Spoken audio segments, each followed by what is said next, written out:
Okay, FT Live. Let's get to the Diamondbacks and the Dodgers now as they take another break before they head back to Arizona. Yesterday's action.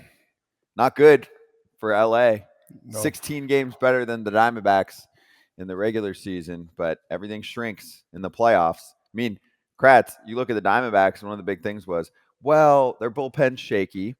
They don't have a lot of length in their starting pitching depth. It's not a great 1 through 5. It's really just two dudes. Okay, well, welcome to a 5 game series where two dudes can shine. So they take their 2-0 lead back to Arizona. That place better be going nuts because this team has been the Cinderella team of the MLB postseason. I got to use the line because if you listen to Fair Territory, which is out now, Rosenthal says this is not the March Madness bracket, but MLB actually really is into the March Madness bracket. So this is your Cinderella. They're not Cinderella. Like, look at what they've done throughout the year. I get it. They haven't had a lot of starting pitching, but they have the starter of the All-Star game on their team. They have Merrill Kelly, who is an elite number 2 for a team. A lot of teams would take him as their number 1. And they have a lineup that has a guy with Rookie of the Year, 30 plus. Someone has 30 plus homers in their lineup. Rookie of the Year is a first ever 25-50 rookie in the game. Like, this team plays the game of baseball really, really well. And right now, when the Dodgers, you look at their lineup and you're like, okay, who's going to hurt you in that lineup? Well, it's Freddie and Mookie, and they have done nothing. Nothing this series and nothing the series before other years as the 1-2 punch. They need to step up. It is really on them. Yesterday was the first inning, and the bullpen for the Dodgers came and shut the door. Just wasn't enough. They need Mookie Betts and Freddie Freeman to step up, or they will be stepping out real quick. Yeah, I think you make a good point, but I also think at the end of the day, this team going on the road is going to be huge for them. Take a little pressure off. You're not at home. Anything can help. That team can hit. I think the 5 days off it hurt a bunch of teams, especially. I'm not I thought this was a good idea, but for these teams that won, taking that many days off, it hurts. It hurts too as well. I don't care if you're, the best hitter in the world. If not, it's going to take a couple times to get accustomed to swinging again, man. It's not live at bats. It's getting after it. So for them, getting on the road, I think will help. I think that'll calm them down. Do I think it's too little, too late? Maybe. I've been a part of this, Scott. I've been part of up 2-0. I'm one of those 10 teams that's lost, and it's not fun. So to the Giants, right? Yes, and they eventually won the whole thing.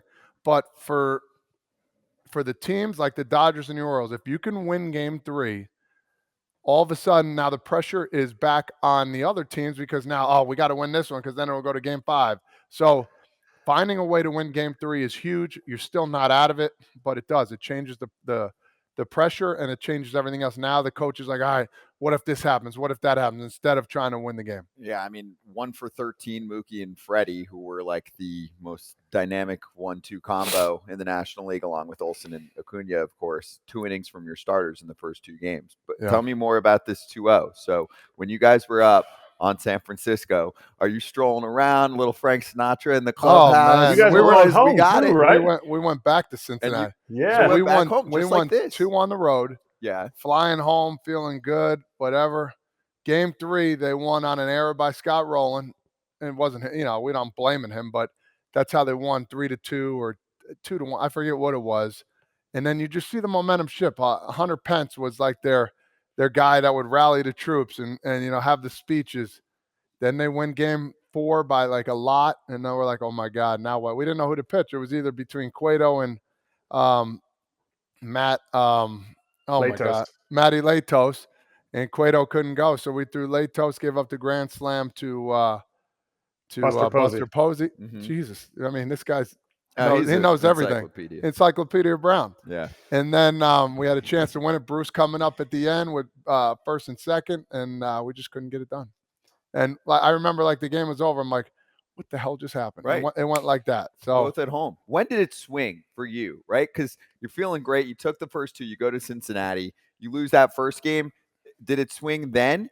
In terms of like where your brain starts to go, shit, we better win this. Or was it not until you lose that game 4? I think it started in game 3, like, because it was such a letdown.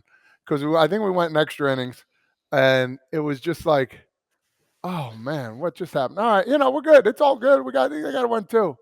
And then when they went up in game 4, I'm like, oh no, this is crazy, dude. And it just like you sink back in your chair. You're like, oh no, what's going on? I can't get up. What's going? Like you're in quicksand, and it's just it's not a good feeling. So I don't wish that upon anybody, man. That's a tough one. It was 2-1 in 10 innings in that game 3, and then game 4, 8-3 San Francisco. Game 5, 6-4. Todd, let me ask you this though. Okay, so I remember that series very well, clearly, but fast forward to 2017 when we lost the first 2 games on that grand slam that shouldn't have happened off of Lindor in Cleveland. Oh God. Think about it. See, you're an emotional player, so this is what I think people need to understand. Like when players give like the generic answers of like, oh well, the Phillies are like, oh well, we're going back, and if you told us we had 1 win out of the series down there, we'd feel good about it. It's still heartbreaking. Yeah, it's still heartbreaking, and this is where the Orioles need veterans to step up and be like, guys, it's okay, we're really good. So take us to 2017. When we're down 2 games, heartbreaker. Like that bus from the stadium to the airport was garbage. It was so, but there was a different feeling going into the locker room into game 3. And then game 4, Greg Bird hits that homer. But as I was on deck. It was unbelievable. That's what I mean. Like, so give me the difference in emotions. Because you won 1 series coming back down 2-0, and you lost 1 being up 2-0. No, it's a great question. The bus, the flight, everything going back home, we're like, dude, just wasn't it. Had the day off, come back in, 0-0. We're fighting, clawing. I just said, win the day. I remember Girardi came in. He basically apologized about the whole thing about the foul ball, tip foul ball that Chisenhall did. And basically, what they call that, a hit by pitch, bases loaded, Lindor hits a grand slam. We end up losing. If we reviewed that, we'd probably win that game. But hindsight, we're coming back 0-0, tooth and nail. Finally hits the home run. We win 1-0. It's like, all right, now it's go time, bro. Let's get after it. Let's enjoy this moment. Come back, win game 4, and then 5 back at their place. The momentum shifted. And you think of guys like Didi Gregorius, how good he was in that series, hitting 2 homers off Corey Kluber in game 5. It was something special. I just felt like we weren't going to lose, but at the same time, when you went down 2-0, I mean, the shift of energy, winning game 3 when you're down 0-2 is the biggest momentum shifter that can happen in a series. I don't care if you're home or away. That is the biggest momentum shifter, because now it's like, it's like Rocky. Oh, he's still coming back. We knocked him down 5 times still. It's huge. If Orioles can win and Dodgers can win that, it's going to be a huge momentum shifter. What do you want to fix the layoff? Because some people are like, make it a 1-gamer. No, back to the wild card 1-gamer. I think we had Russ Dorsey on yesterday. And he's like, yo, if you're the Braves and you're the big bad Braves, just win. Let's see it. And they did. Makes sense. And Brzezinski's like, yo, I don't care about the layoff. Like, I don't know. The Phillies had 2 days off after they won. But you're saying because 2 days is bigger than 5. Sure. Everybody's like, oh man, and Kratz, you can chime in after this. He said, everybody's like, oh man, you get your guys healthy 5 days. What? I mean, how much healthy you can get in 5 days if you got ailments? Okay, your energy, your emotion's going to be there. But 5 days off from not seeing like real live in a stadium in the playoffs, I think that's huge. I think it's absolutely huge. Erik, Todd, which would you rather have though? Which would you rather have? You think the Phillies would be like, okay, so give the teams the option. Hey, you know what, Braves? You won 104 games, whatever they won. You guys get the choice. You either get the 5-day layoff or you go play the wild card series. Not a single team signs up, not one, to go play the wild card series. I know. I agree. But at the same time, it does play a part. If you don't think But so, then, that's your they opinion. need But to I figure think it it does. out. Yeah, I don't know what to do. Maybe you don't have that many teams in the wild card. I'm more pissed off about my layoff. I just was pissed that we didn't have games on Friday. Like that was just prime opportunity. I'm sitting Scott there really and wants I'm more rusty. games. I'm rusty. My eyes, Yeah, at like least by one game. Saturday, At I'm like, least I haven't watched playoff ball in a every couple team days. swept. That was unbelievable.